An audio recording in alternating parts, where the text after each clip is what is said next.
Hello everyone. Welcome to my channel. I hope everyone is having a wonderful day.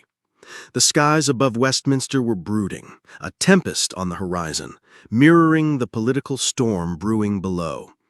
On this September morning, the grand halls of British politics echoed not with the usual symphony of debate and diplomacy, but with gasps, whispers, and the click-clack of reporters rushing to file the story of the year.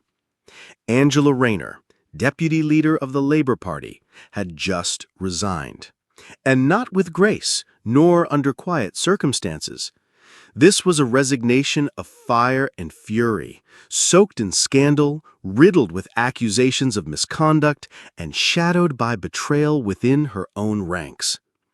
Just hours before, a leaked report had broken across all major networks, detailing misused funds, conflicting statements, and one especially damning recording.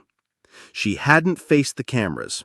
No rousing speech, no tearful goodbye, just a press release emailed to every outlet at 6:03 a.m., cold and clinical. 5 lines of text, no apologies, just an ending. But it wasn't the resignation that broke the internet, it was the reaction. Enter Jeremy Clarkson, former Top Gear host, current The Grand Tour madman, columnist, farmer, and social media lightning rod. Never one to hold his tongue, Clarkson took to X, formerly Twitter, at exactly 8:27 a.m., fired off a 10-word verdict, then vanished back into his Land Rover-shaped cave of silence. His post read, "Driven out like a Skoda in a Ferrari race." 10 words, nothing more. But they detonated like a bomb across timelines, TV panels, and pub tables alike. Within minutes, the tweet was plastered across every digital screen in Britain. Memes were born before breakfast was finished. One popular version had Angela Rayner photoshopped into a 1992 Skoda favorite, its wheels smoking as it tried, and failed, to keep up with a gleaming red Ferrari F40 driven by a smirking Keir Starmer. The public lapped it up. Clarkson, master of vehicular metaphors and verbal gut punches, had distilled the national mood into a single sentence. The Skoda Ferrari line was more than automotive shade. It was humiliation in high-octane form.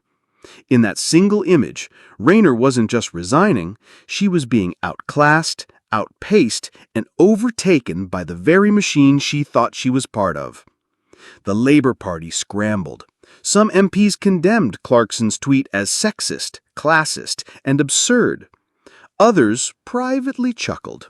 The Tories, of course, couldn't believe their luck.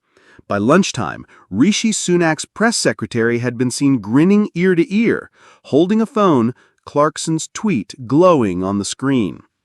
But while the press swarmed Clarkson's Oxfordshire farm for a statement, he offered none. Instead, he was reportedly seen test driving a new electric tractor, humming Bohemian Rhapsody, seemingly unaware of the political firestorm he'd stoked. Back in London, Rayner's office remained dark. Her resignation marked a turning point, not just for her career, but for a party now facing an identity crisis. And yet, in pubs and coffee shops from Liverpool to Luton, the name on everyone's lips wasn't Rayner, it was Clarkson. Not because he was right, not because he was fair, but because, as always, he was loud, memorable, and unfiltered. A commentator on Sky News summed it up best. "You can resign in disgrace, but if Clarkson sums you up in 10 words, that's what history remembers." And so, as Britain went to bed that night, the political world altered slightly off kilter. One thing was certain. Angela Rayner had stepped down, but Clarkson had driven the final nail with a Top Gear twist.